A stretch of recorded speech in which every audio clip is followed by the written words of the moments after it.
Friends, welcome to my channel Shamareko with new interesting video. We've all witnessed the hype around Chatgpt in the last few months since OpenAI released it to the public.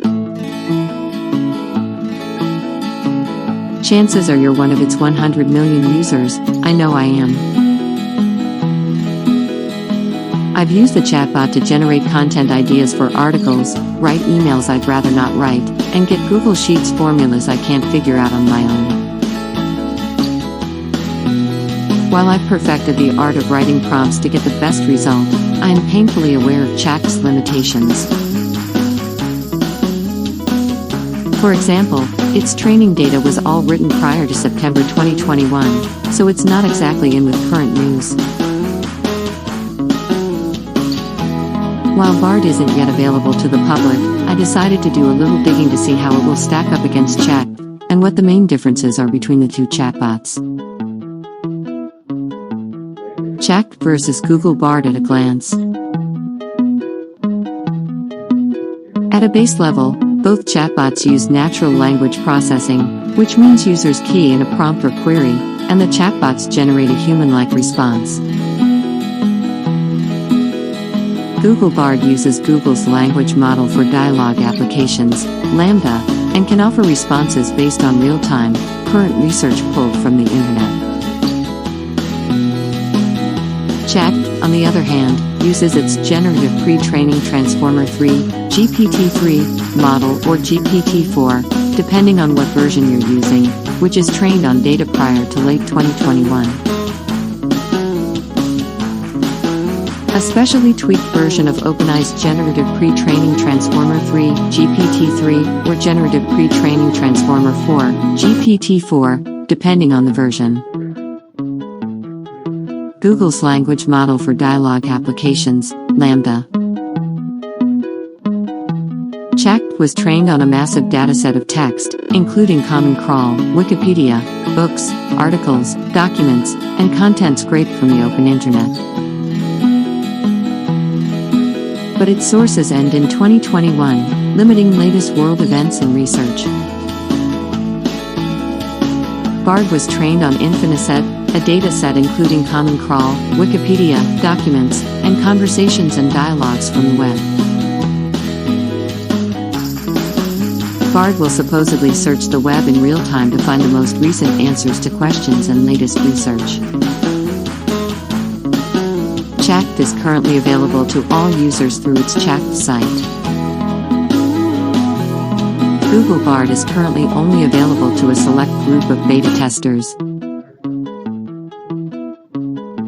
Google's Lambda is built for dialogue, OpenAI's GPT is built for text functions. Both models use a transformer architecture, a type of neural network that processes sequential input. But where GPT-3 and GPT-4 were trained on a massive dataset of text from the internet, including books, articles, and documents from the open internet, Lambda was trained on Infiniset, a dataset focused on dialogue and conversations. While GPT can understand and generate a wide range of text for multiple purposes, Lambda was designed specifically to have more natural and open-ended conversations with humans. That means Lambda is trained to understand the intent behind a user's questions and the nuance of context.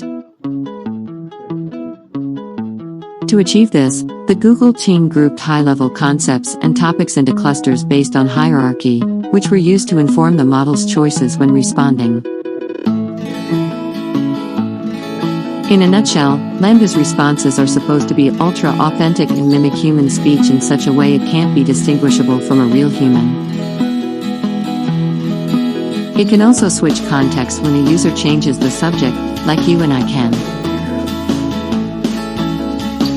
But while Lambda can converse more like a human being, it probably can't do things like summarizing large extracts of text.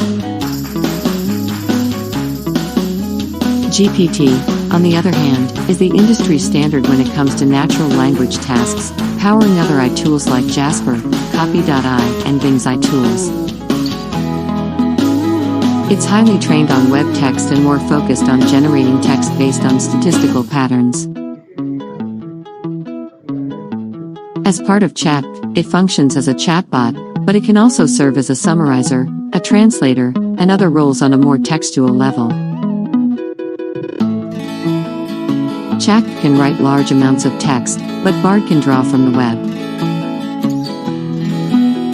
The major difference is that BARD can draw its responses from the internet, pulling in real-time data, which is pretty appealing, given that Chat is still convinced it's 2021.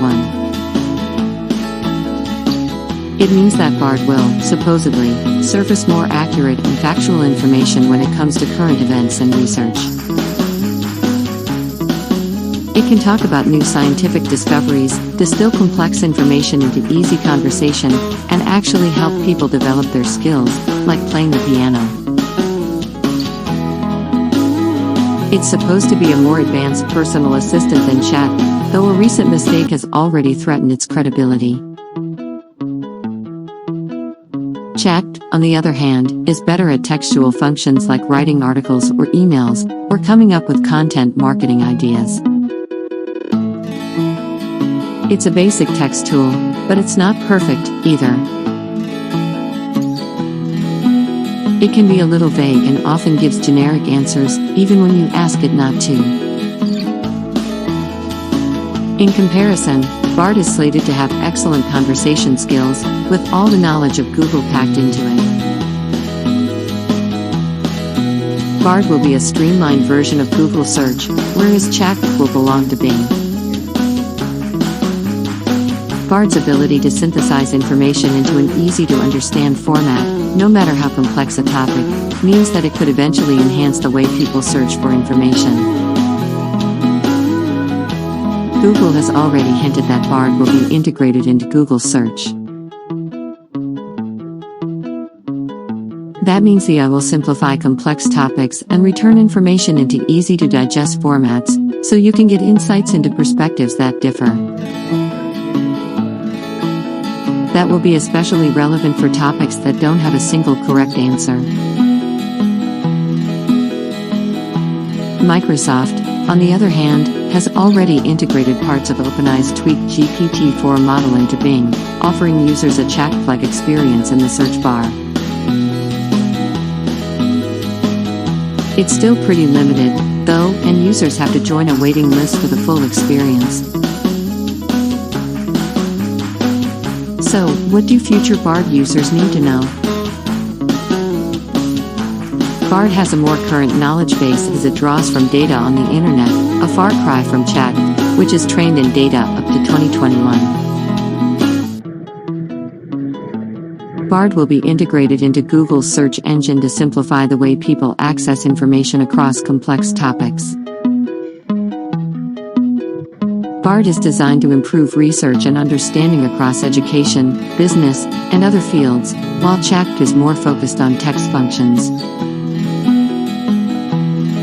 BARD is expected to provide more accurate information, while Chat needs careful prompting to generate more detailed responses. It's still early days for both tools, though, and only time will tell which outperforms the other. But as BARD is currently not accessible to the general public,